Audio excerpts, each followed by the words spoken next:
kasaysayan, kababalaghan at iba pa ating tuklasin.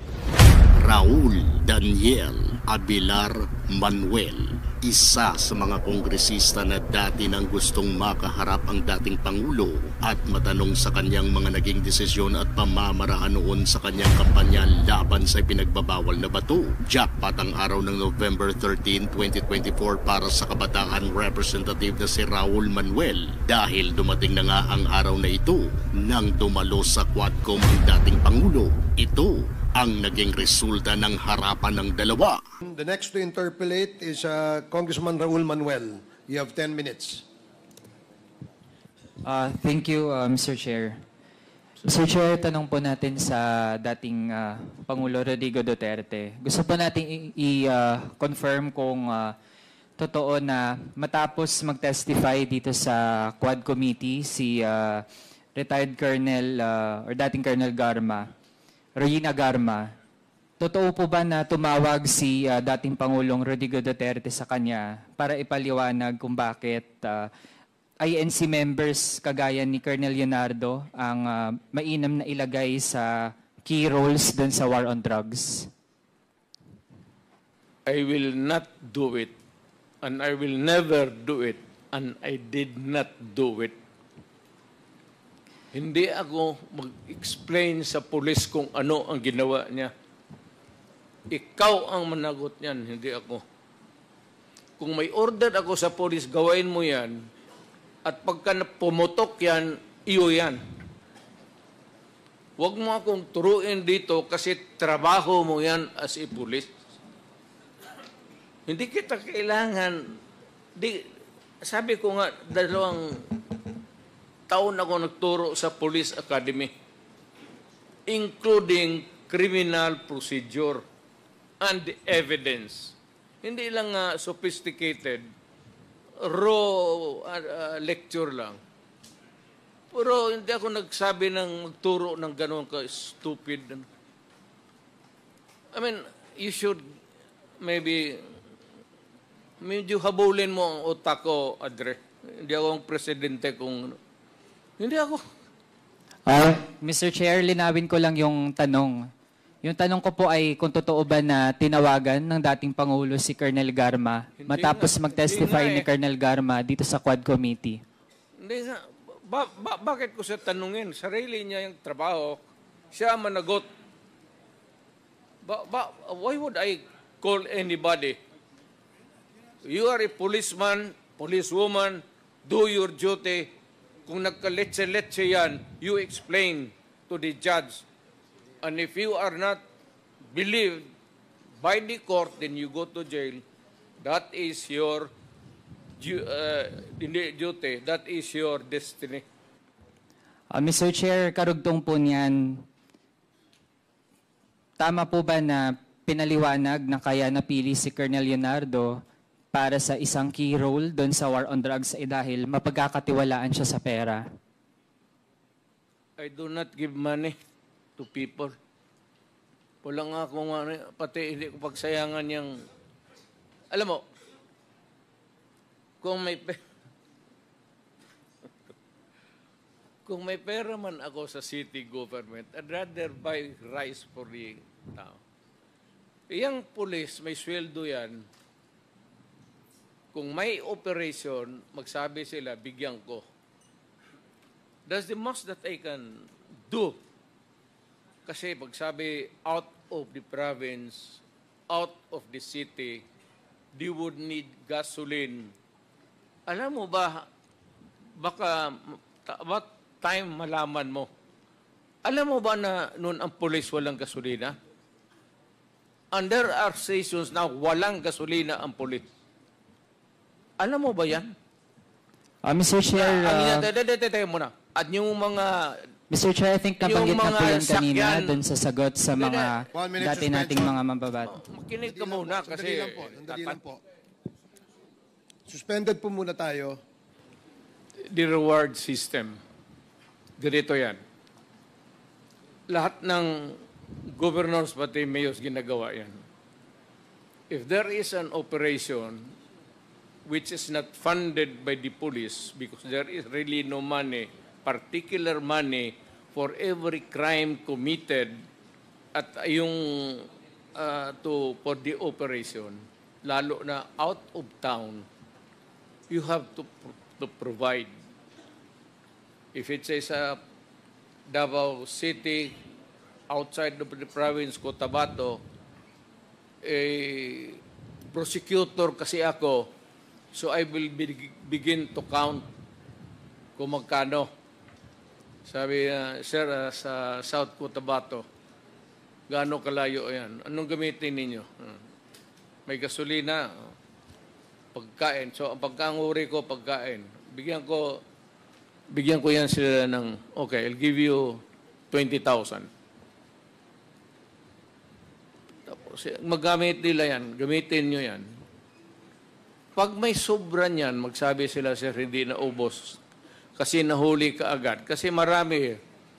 Hindi mo masuloy, hindi mo mabulsa yan. Kasi marami kayo dyan sa team na police, nag-ooperate. Sasabihin mo talaga yan pagbalik, sir, may sobra dito, sir. O, ilan? Sir, kalahati. Sabi ko, inyo na yan. Mr. Chair. Reward. Correct. Very correct. Talagang totoo.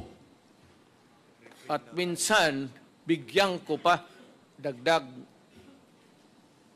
So Mr. Chair, dahil ngayong kinakonfirm na rin naman ng dating Pangulo na merong reward system at sabi po niya hindi lang pala siya yung gumagawa niyan, meron ding iba na gumagawa niyan in relation dun sa anti-drug campaign.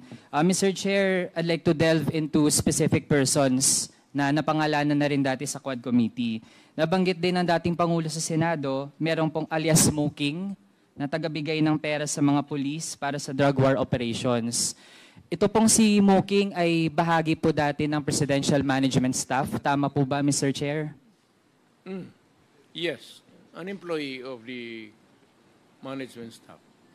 Mr. Chair, bakit kinakailangan na isang taga-presidential management staff ang tagabigay ng pera? Saan po ba nanggagaling yung pera na siyang ginagamit para dun sa reward system? Sa Peace and Order Fund of the government.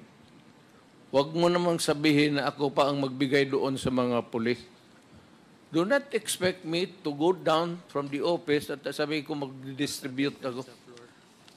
Mr. Chair, yung Peace and Order Fund, saan po yun specifically nakalagak? Galing po ba yun sa pondo ng Office of the President? Lahat ng opisina, sir, from the President down to the Governor, Mayors, may Peace and Order Fund. Discretionary yan. Ng Mayor, ng Governor, ng Presidente. Mr. Chair, yung Peace and Order Fund sa mga local government units natin, yun po ay kinukuha mula dun sa confidential fund. So kung sa Office of the President, lalo na't meron ding allocation for confidential and intelligence fund, dun din po ba kinukuha yung Peace and Order Fund para dun sa reward system? I will not answer your question. I do have to make an accounting of what I did as President. That's official and personal to me. Mr. Chair, bahagi ito ng ating gustong siyasatin dito sa Quad Committee. Kasi kanina din naman po ang banggit lahat ng mga nagpapatupad ng ganitong operations. Yun yung source, Peace and Order Fund. Pero kailangan malinaw din saan talagang item, anong allocation po yun. So kung sa mga LGU, malinaw naman, confidential fund. Pero sa Office of the President, dahil po actually ay iilan lang naman yung mga line items doon. At kung meron dyan na pinaka-swak para doon sa Peace and Order, yun po ay Confidential and Intelligence Fund. So gusto po nating makonfirm lang, dahil po nalaman natin meron talagang reward system at merong pinanggagalingan yung pondo para doon sa reward system. Sir, sandali. Medyo papahingahin mo lang ako ng... 1 minute suspension. Kaya tinawag yan, sir, ng intelligence pati confidential. Kaya huwag kang magtanong kung anong confidential ginawa ko. Confidential nga eh. I am protecting the interest of the Republic when I dispense confidential fund to the military and the police. Do not make me account for something which I cannot do legally. That is not allowed by law. I am prohibited from doing it. Mr. Chair, I believe hindi tayo pwedeng sabihan dito sa committee na hindi tayo pwedeng magtanong lalo sa mga bagay na relevant dun sa ating investigations. And Mr. Chair, I was not even asking kung sino yung mga hanggang sa level ng mga regional police units, sino-sino mga nakatanggap. I was simply asking yung nature ng paggamit ng pondo na iyon. And Mr. Chair, there's nothing in the joint circular on confidential and intelligence funds that says that we cannot ask general questions, Mr. Chair. Kaya kung ayaw po tayong sagutin dun sa ganong mga bagay, then I think that's actually an indirect admission na dun talaga nanggagaling at ayaw lang pong specify ng ating resource person yung nitty-gritty. Pero yun na po yung nagtutugma yung Peace and Order Fund na pwede talagang kunin doon sa Confidential and Intelligence Fund na actually ay lumobo ng sobrang taas sa ilalim po ng term ng past administration. So actually po, we gave our resource person a chance to answer pero nagdi-deviate po mula dun sa paano talaga sana sagutin ng diretso kasi simple lang naman po yung tanong kung dun ba kinukuha. Okay, let me answer you. Chance to answer. You are asking as if you are from the COA. Hindi ka naman COA, hindi kita sagutin ng tama kasi wala rin akong alam. COA, kailangan mo ng report, so you have to bring the papers. You're asking questions that are pertaining to COA. Ano? Hindi naman ako COA. Mayor ako tapos presidente. Ano ka man?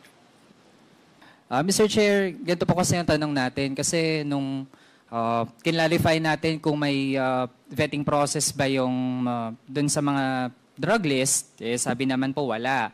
Kaya halimbawa, kapag ang pangalan ay nalagay dun sa pagiging high value target na mataas yung reward para sa ganung mga tao, kahit hindi pa yan dumaan sa tamang proseso, ang goal na po kaagad ay patayin. And actually, sa nakaraang Quad Committee hearings, Mr. Chair, nalaman natin meron nga abogado nasama dun sa high value target, tapos pinatay ng pulis. Kaya Mr. Chair, gusto kasi nating malaman kung ano ba talaga yung nangyayari dun sa mga operasyon. Kaya ang unang tanong po natin, kung meron po bang unlawful aggression dun sa lahat ng mga pinatay. Yun lang po yung tanong natin, Mr. Chair, para ma-establish po natin talaga kung may merit ba na ganun yung order, na kapag high value target, ang goal dapat ng police, patayin sila. So yun po yung tanong, Mr. Chair.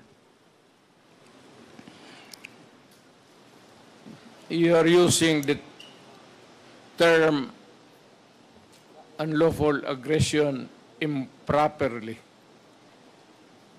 Huwag mo kong gamitin yan. Hindi tama yan. Better tone down your rhetorics. Walang Pilipino, Sir. Mayor ako, na presidente ako, I would never allow anybody to kill an innocent Filipino. Pag ginawa mo yan,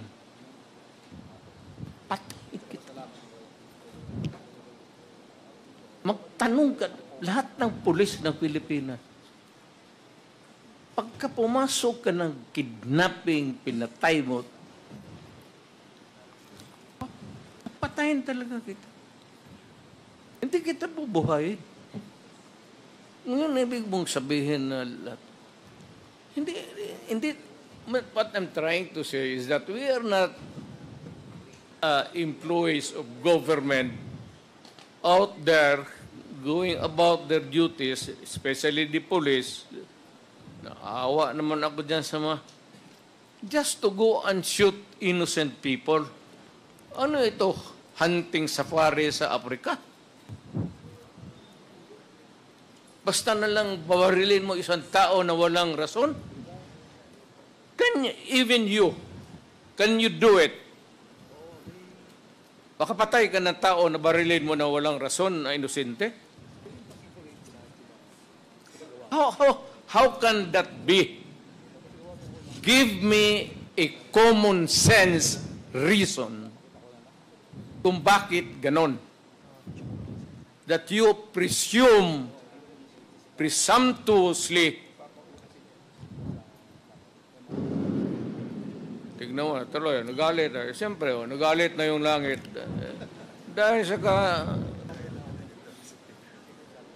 tanong mo na, ano mo ba, alam mo to sa totoo lang, ito totoo lang ha, marami akong pinatay na pulis sa Davao na kriminal. Magtanong kayo sa Davao, mag-go around. Ano yung ako mismo ang talagang humirit. Harap-harapan. Marami akong pinatay na pulis na gago na mag-kidnap, mag-rape, tapos magpatay. Sabi ko sa iyo, pag mahuli ko kayo, maabutan ko kayo, talagang papatayin ko kayo. Lahat yan, that goes for the law enforcer, the soldiers, lahat, civilians. Pagka ginawa mo yung, kaya sabi ko yung, i-hold up mo na, akyatin mo sa bahay, tapos kunin mo yung pera, i-rape mo yung asawa, i-rape mo yung mga anak, ay anak ng... Totoo yan. Kaya, yung sinasabi nila, totoo yan. okay, Mr. Chair, totoo yan. Base sa mga sagot ng dating Pangulo ay tila wala na itong preno sa pag-amin sa mga naging desisyon at pinaggagawa nito noon pagdating sa mga kinasusuklaman niyang mga kriminal. Ang problemang kinakaharap ng dating Pangulo ay dahil sa labag sa batas ang ilang mga pinaggagawa nito. Kahit na para sa kanya ay maganda ang kanyang hangarin para sa ikakabuti ng bansang Pilipinas. Kaya para sa kanya ay aakuin ito ang kahit na anumang resulta sa kanyang nagawa kapag siya ay haharap na sa korte. Marami ang sumasang-ayon sa pamamaraan na iyon ni Digong, pero marami naman ang hindi kumporme. Everybody would be presumed innocent until proven guilty. And if there is no conviction, then therefore everybody who died during the war on drugs without that conviction are innocent. And second, Mr. Chair, I'd like to point out that the Philippines has suspended the implementation of the death penalty. So actually, no one should die in the context of any legal proceeding actually. Kaya isang malaking kapabulaanan po na ang nasa drug list ay dapat mamatay. Hindi po totoo yan. so ibig sabihin, kahit nasa top rank pa yan ng illegal drug trade at gusto nating lahat matigil yung pinagagagawa nila, pero kung ang status pa ay inosente, ano ba yung dapat palang gawin? Ang dapat pong gagawin ay magkalap ng ebidensya, mag-case build-up at sampahan siya ng kaso sa korte. Ang tanong, kung ikaw kaya ang hahatol, tama lang ba ang pamamaraan ni Digong sa pag-eradika sa mga kriminal?